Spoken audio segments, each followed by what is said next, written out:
Welcome back, everyone. Today I'm trying to do a different kind of video. I'm trying to just give you guys like a preparation for like the upcoming event for Miami, for the Treasure Cup for Miami. So I'm gonna be going and just a few things that I don't know if you're new to card games. A lot of people are new to this one, just for the IP, I guess. But like if you're going for these big long events, remember to bring some snacks and some water because it's gonna be 9 rounds. So we're gonna be getting out of there fairly late. Although this is a best of 1 game, so at least the first day we're probably not gonna get that late. But it's gonna be 9 rounds, so we're gonna skip like meals, and it's gonna be important to bring something to eat at least. Also, I just wanted to have I wanted to speak up the decks that are going to be more prevalent coming into this event. The first thing that I wanted to talk about was actually Luffy. I wanted to talk about Luffy. This is one of the decks that no one was really having in the radar, and it just came out of nowhere, and now it topped a lot of like it got first high places in a lot of events. It got first place in one of the Treasure Cups. And it's a deck that I personally think is better than Zoro, just because it deals better with decks like Kaido and Zoro. And Law. I'm sorry. So the first thing, and even it could have a decent matchup against Flamingo too, because it hits big numbers and chunks just prevents them from blocking. So it's a decent deck against Flamingo as well. However, it should have about the same matchup against Kaido, and it should have a slightly worse matchup against Zoro because they can float the board faster and they can hit for equally, like your threats are bigger and cost more and their threats are lower, and they can hit for like about the same numbers if they have a complete board. So this is the matchup that I would be like a little bit worried about, and I would prepare a little bit more. And the mirror, of course, because the mirror, if a lot of players are going to be playing Luffy, you gotta be prepared for that matchup too. You gotta learn how to play that matchup especially. But the reason to play Luffy is just that. It's because it's good against Captain Kid, against Law, and those are the 2 main decks that are going to be more prevalent too. That's probably why they did so well, because there were a lot of kids on those tournaments, and he does get to have a decent matchup against this deck because, again, your chunks, your 7-drop 9k are super big, and for the most part your threats are unblockable, so you get to do a lot of damage to Kid, where their main form of removal is battle.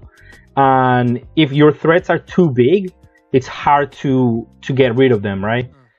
So then that's why it's important to if you're playing this deck, just be prepared for the mirror and a little bit also blue. Could blue their curve if they have like a Flamingo, bounce back your 6-drop, and then play the 9-drop, bounce back whatever the 7-drop or whatever they have, and at the end of the game just have a bunch of blockers and a lot of combo power to defend your attacks. That could also be a bad matchup for Luffy. So if you're planning on bringing Luffy, just be aware of those matchups when you're playing, if you're gonna play Luffy, of course. So the next matchup that I want to talk about is Zoro. Zoro, it's probably gonna be popular now that Luffy is a good deck again, since I think he has a decent matchup against Luffy. However, I don't think he has a good matchup against anything else. I mean, against Kaido, of course, but I don't think he has a decent matchup against Law if they're playing the Red Hawks, because Red Hawks is a really good card against you, just to be able to defend and just kill your threats, kill your blockers or whatever is left in your board. I don't think you necessarily have a good matchup against Flamingo. Flamingo has a really good matchup against Red. So those 2 matchups are bad. And also Captain Kid is a bad matchup for Zoro. So I don't think... I mean, you can definitely do well. Again, any player can do very well with this matchup, with this deck. But if you're going to play Zoro, you should be packing more answers for these 3 decks. Since they're gonna be your main problems coming into this tournament, right? So just be prepared for the A drop. Be prepared for their infinite blockers and big threats. So this is gonna be a hard one, and infinite like grinding potential with this guy. And just they're too fast sometimes for you. If they play the Hawks and if they play the A drop, there's gonna be a bad matchup for you too. So just be aware of these matchups when you're deck building this deck. Law is gonna have a decent matchup against pretty much everything except Kaido.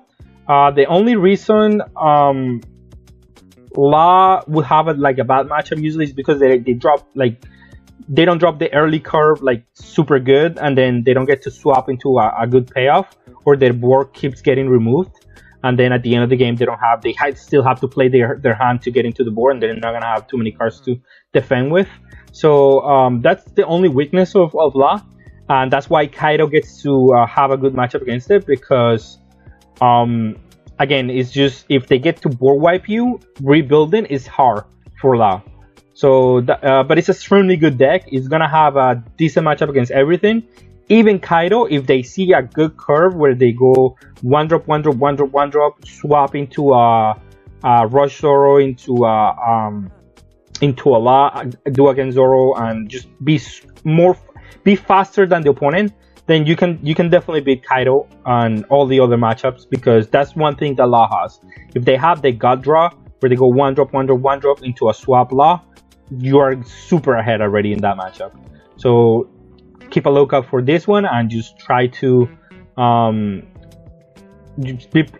just try to be prepared by playing toppers or playing something else that is going to help you against this matchup, and maybe some Red Hawks. Red Hawks are really good against this deck too, because they play a lot of winners that they cannot protect. So keep that in mind when you're deck building against, and with Law, just try to build your decks more resilient to that kind of effects.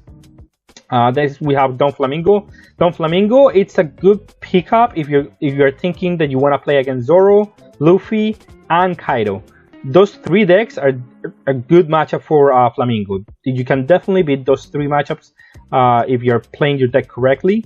You're gonna have a harder time against Law and Captain Kid, because if they get to play the A drop, the A drop is gonna be your main problem when you're playing Flamingo. So if you're gonna play Flamingo for Treasure Cup, have answers for the A drop. Play more 9-drops. I've seen some lead deck is playing 4 of the Mihawks. Try that, because if that's what it takes to beat the A drop, that's what you need to play. And play more like heavy threats that just can give you the tempo, and then try to survive the A drop by just having enough attackers that can just kill it, because you cannot always have infinite amount of blockers and enough threats to just finish the game. So that try to do that. Just be aware of that matchup. Be aware that you need to have answers for the A drop. That's the only thing that I would advise you if you're gonna play Don Flamingo. Now we move into Kid. Kid is it's probably the best deck in the format, because it just offers consistency always, right? You're gonna do the same thing every game, and you're gonna do it well. The deck does it very well. The main thing that you're gonna watch out for if you're playing Kid, you should be aware that this deck exists, and that this deck could give you a lot of trouble if they have the 10-drop in curve and you haven't done enough damage. This could be a deck that could give you a lot of troubles. How do you play against these two decks? Basically, you should be more aggressive against Luffy. Try not to give him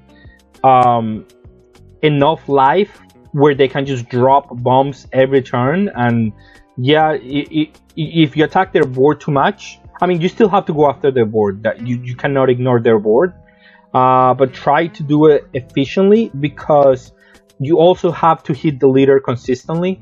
If you don't do that, they're just gonna deploy too many big threats that by the time you drop the 8-drop or whatever you drop, it doesn't matter. Like, you can drop the 7-drop, it doesn't matter what you drop. If they play too many big threats, they're just gonna go through the whatever you have on board, because you're gonna have to use the 7-drop to block. You're gonna have to use the 8-drop just to as a blocker sometimes, because you cannot block it, and they're just gonna put enough energy into it to just kill it. And then you have to sometimes just play the tempo game where, okay, I have lost the board, I have to find a way to survive 2 turns, and I have to kill my opponent in 1 turn when you're playing against Luffy. It's a hard matchup, but that's what you have to do when you're playing Kid. Kaido, again, it's a matchup where you have to keep putting consistent damage enough to where you can put them into, like, try to attack them for 7 and 5s as much as possible. Don't attack them for 6, and try to attack them on those 2 ranges a lot, and try to build, like, get your 7 drops. And after they board wipe you with the 10 drop, try to drop your 8 drop and try to win on the back of the 8 drop. Usually that's what wins you the game on this matchup. You have to be careful. Also, not anything else is pretty much a decent matchup. You have a decent matchup into Flamingo because you play the 8 drop, and Okiku is also a really good matchup card against this deck. So you have a decent matchup against here. Against Law, you have a lot of tappers, where you should be mulligan for the tappers, and you should be trying to remove the board before you go after the leader. Once they don't have anything on the board, you can easily kill them because your cards are more powerful at that point. They do more, that's why. Zoro should also be a decent matchup if you're playing Kid, because again, you have a lot of tappers and they like to play a lot of winnies, where you can tap them, kill them easily, and you're able to just run through Zoro resources super quickly.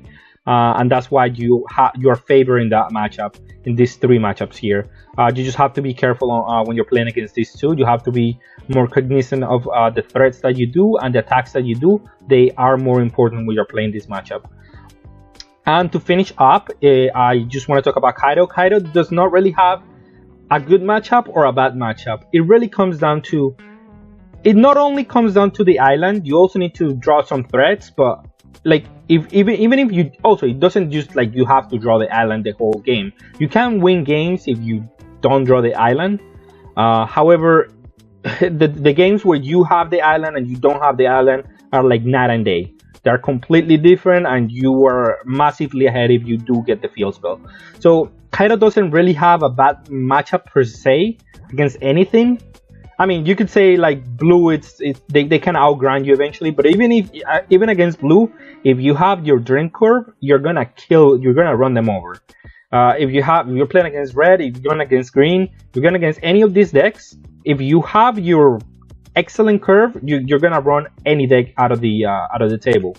So Kaido, you just have to be, I'm not saying you have to be lucky, but you have to understand how to play the deck when you don't have the field spell. That's the main thing that you have to understand.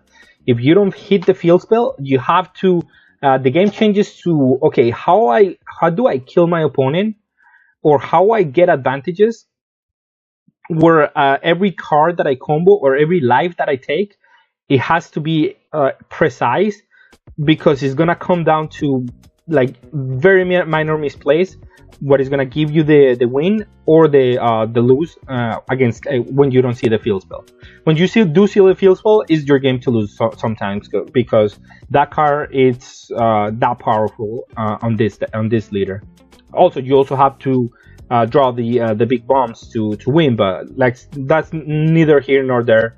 That's still the way Kaido works, right? The field spell is your decides how the game is gonna go. And that's what I wanted to talk about, the probably top 6 decks that you're gonna see at the Treasure Cup, the ones that you're gonna see the most. You can see other decks, of course, but they're gonna be more rogue than anything else. Not everyone is gonna play them. And I just wanted to just give you like a quick guide of how to play or how to prepare for these upcoming events. Thank you all for watching. If you see me, please come say hi. I will be happy to answer any questions or anything at all that you have for me. Thank you.